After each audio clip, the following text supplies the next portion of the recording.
One of the deepest injuries from growing up with emotionally immature parents is the internal confusion they cause. You learn to doubt your own perception, minimize your feelings, and you look outside yourself for permission to decide what's real. When your inner experiences are repeatedly dismissed, mocked, or reframed by a caregiver, you begin to lose trust in yourself. Healing must include reestablishing a connection with your mind, emotions, and inner compass. My mother is notorious for reframing. The entire time I was growing up, if I told her that I felt a certain way, she would say, "No, you don't. You will feel the way I do one day."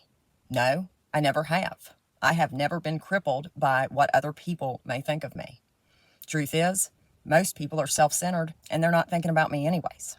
Learning to trust your perception means reclaiming the right to say, "This is what I experienced," without immediately second-guessing yourself. It means recognizing your emotions and your interpretations carry information, even if other people don't like this information.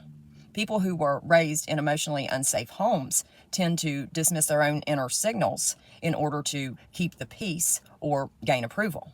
They learned to rationalize harm, explain away discomfort, and if something feels wrong, they must be the problem. Reversing this conditioning is an intentional process of listening inward and taking your experiences seriously. At the core of this process is a simple affirmation: my needs matter. My feelings are real.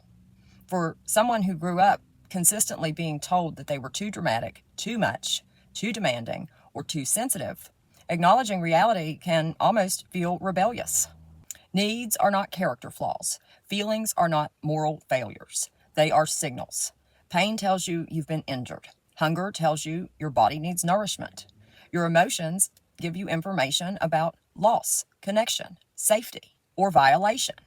When you start honoring your signals instead of arguing with them, you begin to live in alignment with yourself instead of in a constant state of self-betrayal. Affirming your inner voice means letting go of the habit of putting everyone else's perspective before your own. You must realize that you are the witness to your own life. You are the authority that decides what hurts you, what makes you feel safe or unsafe, and what you need. When you stop outsourcing your reality to those who benefited from your self-doubt, you begin to become more solid in yourself. A significant obstacle can be the internalized voice of self-criticism. It rushes in to shame, invalidate, or minimize the moment you feel hurt, angry, or uncertain. It says things like, "You're overreacting, it wasn't that bad, you're being selfish." This voice is not wisdom, it is conditioning. Replacing criticism with self-compassion is about creating the internal safety that makes growth possible. Compassion sounds like, given what I've been through, my feelings and my reactions make sense. Given what I've been through, it's a wonder I'm at all remotely sane, and I should be proud of myself. I'm allowed to feel this way.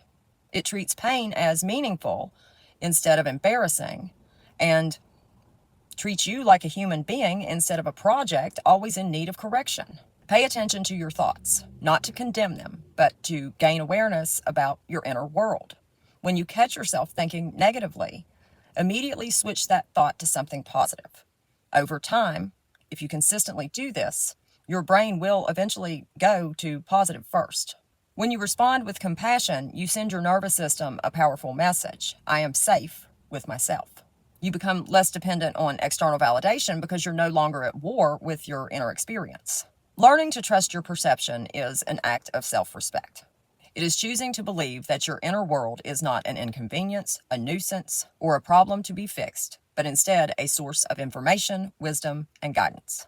Shifting from, "maybe I'm wrong for feeling this way," to "this is how I feel and it matters," is very powerful. Healing does not begin when others finally understand you. It begins when you understand you and decide that your heart is a place worthy of trust, care, and protection. Have a good day.